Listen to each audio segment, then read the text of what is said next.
Good morning and welcome to this Sunday's drop-in with Croes-y-Parc Chapel. And today is the third Sunday in Advent, and the theme of this Sunday is joy. And we're going to start off with the joyous words said by Mary, which have become known as the Magnificat.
Good morning and thanks for joining us.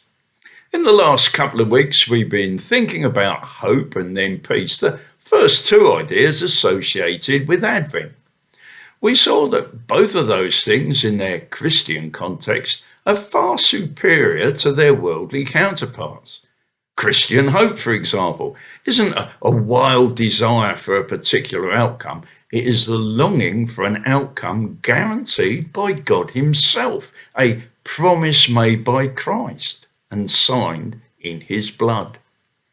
Likewise, Christian peace is a God-given facility, not something we attempt to create and then fail to hang on to when our lives go pear-shaped. Much the same could be said about the Christian concept of joy. It's not based on circumstances, which may vary at any time. It's not subject to what happens. Happiness is about what happens, not joy. And happiness is only a fleeting, pale imitation of joy. It lasts only as long as the favourable circumstances last. Joy is a permanent function of relationship with God, which transcends the vagaries of life. Now, that doesn't mean we can't enjoy the things of this world, but enjoyment is a different animal. It's dependent on circumstances. I enjoyed myself on Wednesday, Paula treated me to a day at a forge so I could try my hand at metalwork. Had a great time despite being totally uncontaminated by talent or aptitude. I did have some concerns that white-hot steel, a large hammer, and an accident-prone man might be a dangerous combination, but the safety side of things went well enough. Nor was my enjoyment spoiled by being told I wasn't gentle enough to be a blacksmith. I'm too heavy-handed, apparently. The guy was making comments like, when I said hit it hard, I didn't mean hit it like it owed you money. Or when he wanted me to put a twist in a steel bar and I sheared it in half. But it was a great day out, which I enjoyed immensely, and I still enjoy the memories of it. I was really grateful that Paula arranged that day out, and when they showed me all the things I could attempt to make, I wanted to make something for her as an expression of love and gratitude. I went for a tall candle holder. I thought she'd like that. So I was making it for her, and it added to my enjoyment. Now let me tell you, the candle holder doesn't bear close inspection. It would be okay in a dimly lit room, but only if you were blind.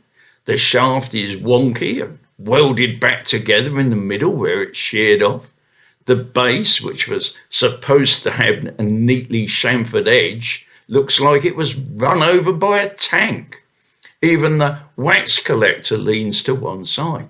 But she was thrilled to get it because she saw what it represented rather than what was wrong with it. Enjoyment, though, is just a transitory thing like happiness. It depends on what happens. Joy is something else entirely. And the New Testament mentions joy, or the word joy or its derivatives, 68 times. And of those 68 times, 68 of them are directly connected to what God has done, is doing, or will do for his people. That's us. In the entire New Testament, there is no record of joy ever once being the product of anything other than relationship with God. It is a function of dwelling on his love, dwelling in his presence, and delighting in him. Joy is, at the most basic level, the natural and unavoidable consequence of loving Jesus. That's why at Christmas we sing, "Joy to the world, the Lord has come.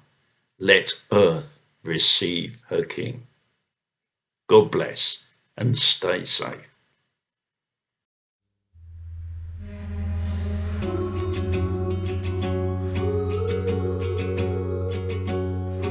Listen to the sound of the angels singing their gospel song. Listen to the joyful news they're bringing. Jesus has come. Glory to God in the highest heaven, peace on the earth. Hope is rising, fear subsiding, where the song is heard. So let your gospel song be heard. Raise your voice in all the earth.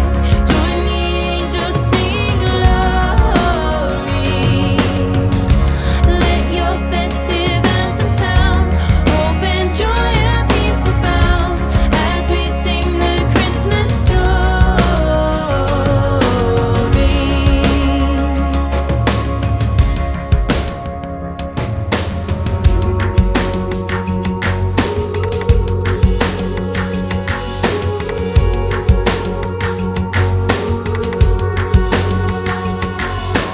Come with a song of celebration. Come to your King.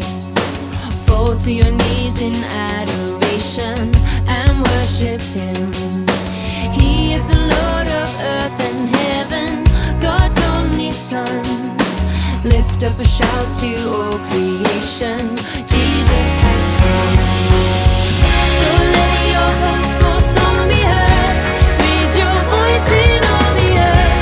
Join the angels singing glory. Let your festive anthem sound. Hope and joy and peace abound as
Thank you for being with us, and we hope you'll join us again next Sunday, which means there'll only be one more week after that before it's actually Christmas.